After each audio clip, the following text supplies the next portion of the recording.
मैया तेरे झुमके में मेरा दिल क्यों दीवाना है, मैया तेरे झुमके में अब नग जड़वाना है। हाड़ मांस वाले हर एक इंसानी शरीर में एक आस्था होती है, आस्था जो भरोसा दिलाती है कि अगर इस धरती पे मेरा जन्म हुआ है तो मेरा भी अपना मोल है, मेरे अपने अधिकार हैं, मेरा भी महत्व है।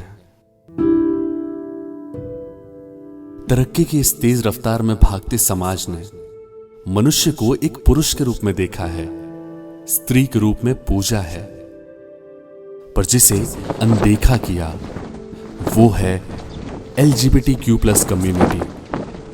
कायदे और कानून इन दोनों की माने तो जितने अधिकार हमें मिले हैं उतने अधिकार LGBTQ+ कम्युनिटी को भी मिलने चाहिए थे, पर नहीं मिले। और शायद यही कारण है कि अपनी रोजी रोटी के लिए इन्हें उन रास्तों को चुनना पड़ा जिन्हें कोई शौकिया तो नहीं चुनता है।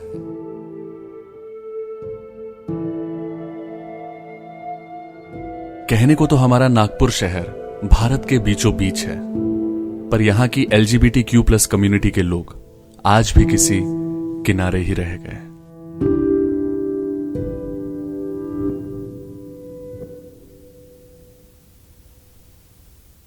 मुझे मेल सेक्स वर्कर के मतलब जो मेल टू मेल जो फिजिकल करते हैं तो मुझे पैसे लेकर उनके साथ में फिजिकल करना पड़ा।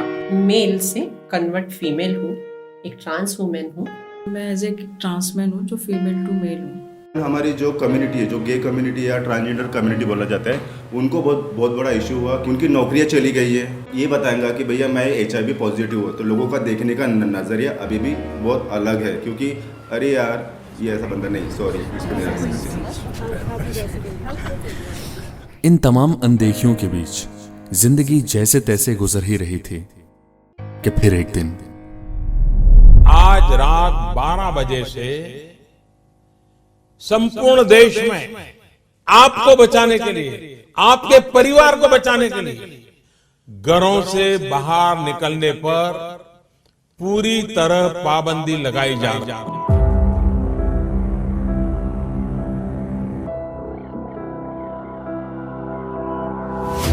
अगर उनकी पहचान पर सालों पहले उंगली न उठाई होती तो इन्हें इन तकलीफों का सामना न करना पड़ता। और ये हम नहीं बल्कि वो कह रहे हैं जिन्होंने इन तकलीफों को झेला है। ये लॉकडाउन पहले लगा तो हमको ऐसे लग रहा था कि लॉकडाउन एक दिन का है, लेकिन जैसे लॉकडाउन बढ़ाया गया, जो हमारा जॉब था वो बंद पड़ गया। अभी भी कोरोना की वजह से लोग डर रहे हैं, हमको बुला नहीं रहे हैं शादी ब्याहों में। लोगों से हेल्प मांगने गए तो लोगों ने कुछ लोगों ने बोला है कि नहीं हम नहीं कर सकते, तुम्हारा क्या नाटक ही रहता है, तुम ऐसे हो न वैसे हो। जो बोलते हैं ना घर वाले तक अपने घर में आने के लिए, नहीं अभी तू जहाँ पर है वहीं पर ही रहे। एक टाइम ऐसा था कि खाने के लिए बहुत ही कम राशन बचा हुआ था। हमको किराना तो मिलता था, लेकिन किराना खाना भी बनाने के लिए गैस लगती है, तेल लगता है, वो सब कुछ नहीं मिलता था। अभी थोड़ी प्रॉब्लम है, जो भी हमने सेविंग था बांट दिया, अभी हमारे पास तो सेविंग नहीं है। जीने की उम्मीद ही खो चुके थे हम लोग, डूबते हुए को तिनके का सहारा है। गवर्नमेंट ने सबके तरफ ध्यान दिया, मेल फीमेल की तरफ, लेकिन ट्रांसजेंडर की तरफ किसी ने ध्यान नहीं दिया। एक ट्रांस वुमेन हूँ, मैंने एक बेबी अडॉप्ट की हुई है। मैं इसके पहले बैंगलोर में थी, होटल है जिसमें मैं एक वेटर का जॉब करती थी, लेकिन एक कोविड काल के वजह से मेरी जॉब चली गई। मेरी 20,000 रुपये सैलरी थी, उसमें से मैं 9-9,500 रेंट भरती थी, पर बच्चे का पढ़ाई का खर्चा था। मुझे हेल्प करने वाला कोई भी नहीं था, तो जो भी मेरे पास जमा पूंजी जो भी थी, यहाँ तक कि मैंने अपने कान के गोल्ड के थे वो बेच के मैंने फिर थोड़ा पैसा आया तो उससे राशन पानी लिया, उससे सब कुछ किया। यानी मेरी इतनी दिन खराब थी कि मुझे एक रोटी खाने के लिए भी बहुत मेहनत करनी पड़ती थी। पैसे तो कहीं ना कहीं से चाहिए, लेकिन ऑफिस की सैलरी इतनी कम है, 8,500 रुपए, जिसमें कुछ भी नहीं होता है। कोविड के टाइम पे मैंने बहुत लोगों से पैसे के लिए भी बोला, कम से कम 10,000 तो भी दे दो, मेरे घर का जो भी रेंट वगैरह होगा तो मैं उस टाइम पे निकाल सकता हूँ करके। तो फाइनली मुझे यही डिसीजन लेना पड़ा कि मैं मुझे मेल सेक्स वर्कर के मतलब जो मेल टू मेल जो फिजिकल करते हैं तो मुझे पैसे लेकर उनके साथ में फिजिकल करना पड़ा। 300, 500 इतने कम पैसे में मैंने अपना शरीर का यूज़ किया। मैं एज ए ट्रांसमैन हूँ जो फीमेल टू मेल हूँ। मैं एक नेचुरोपैथी और आयुर्वेदिक डॉक्टर हूँ और मैं घर से ही आयुर्वेदिक मेडिसिन का काम करता हूँ। 22 मार्च को जब लॉकडाउन लगा तो सीधा 1 महीना 2 महीना जो मैं छोटा सा काम चालू किया था वो भी पूरा ठप हो गया था, क्योंकि कई डॉक्टर के पास में मेरा पैसा रह गया, नहीं दिया, बोले आयुर्वेदिक वाले उस टाइम चल ही नहीं रहा था। पूरा जो बीएमएस डॉक्टर वो टोटल बंद थे। 8 महीने ना मेरा पैसा आया, ना मेरा माल बिका, ना कुछ नहीं। अब सोच रहा हूँ बैंक से लोन लूँ या कुछ करूँ, तो बैंक बोलती है ऑलरेडी तुम्हारे ऊपर घर का लोन है, तुमको हम कैसे देंगे। कि कोविड से भी मुझे डर नहीं लगता था, लेकिन मेरे साथ मेरी एक पार्टनर है, मैं उसको भूखा तो नहीं रख सकता था। हाय, मेरा नाम आनंद चंद्रानी है और मैं सारथी का फाउंडर मेंबर हूँ। मुझे कम्युनिटी से फ़ोन आना शुरू कर कि सर अब हमको तकलीफ हो रही है कि हमारे पास जो सेविंग्स था ख़त्म हो गया है, अनाज था वो ख़त्म हो गया है। बेसिक ज़रूरत तो अनाज की है।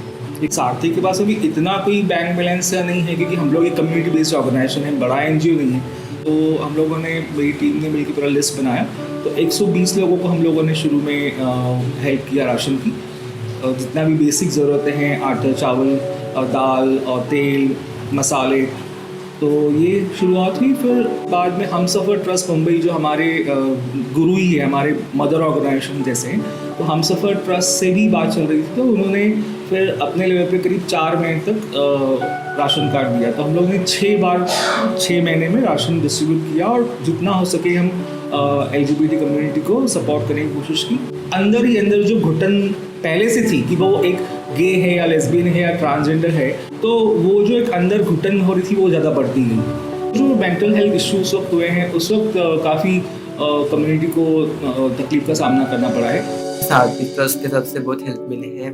मुझे पैसों की भी मदद की थी मेरे गुरु को। मुझे थैंक्स टू सारथी ट्रस्ट। उस वक्त मुझे बहुत तकलीफ थी कि हम लोग जस्ट आए थे ना, हमारे पास कुछ भी नहीं था। इन लोगों ने राशन बांटना शुरू किया, सभी टीजीज को दिया, ट्रांसमैन को दिया, ट्रांसवुमेन को। जी और जी, आप भी इंसान हो, हम भी इंसान हैं। हमारी सेक्सुअलिटी क्या है, हम हमारे बेडरूम में क्या करते हैं, इससे किसी को फर्क नहीं पड़ना चाहिए। ये अपनी लाइफ है, सबका अपना चॉइस है। इतना है, चाहे वो गे हो, कोई भी हो, अपने खुद के बच्चे को खुद को एक्सेप्ट करे। कि जैसे मेल और फीमेल को सारी फैसिलिटी मिलती है, उसी प्रकार हमारे कम्युनिटी को भी सारी फैसिलिटी मिलने को होना। हमारा जो तरीका है वो थोड़ा अलग हो जाता है, चाहे वो ट्रांसजेंडर हो, किन्नर हो, ट्रांसमैन हो, ट्रांसवुमेन हो, गे हो, लेस्बियन हो, बायोसेक्सुअल, सब अपनी अपनी जगह पे सब है। ये भगवान के दिए हुए ये वरदान है। पिछले 7 मिनट और 45 सेकंड में आपने जो देखा वो इनकी सिर्फ तकलीफ भर नहीं है, वो एक सवाल भी है हमारी ही इस सो कॉल्ड सोसाइटी से।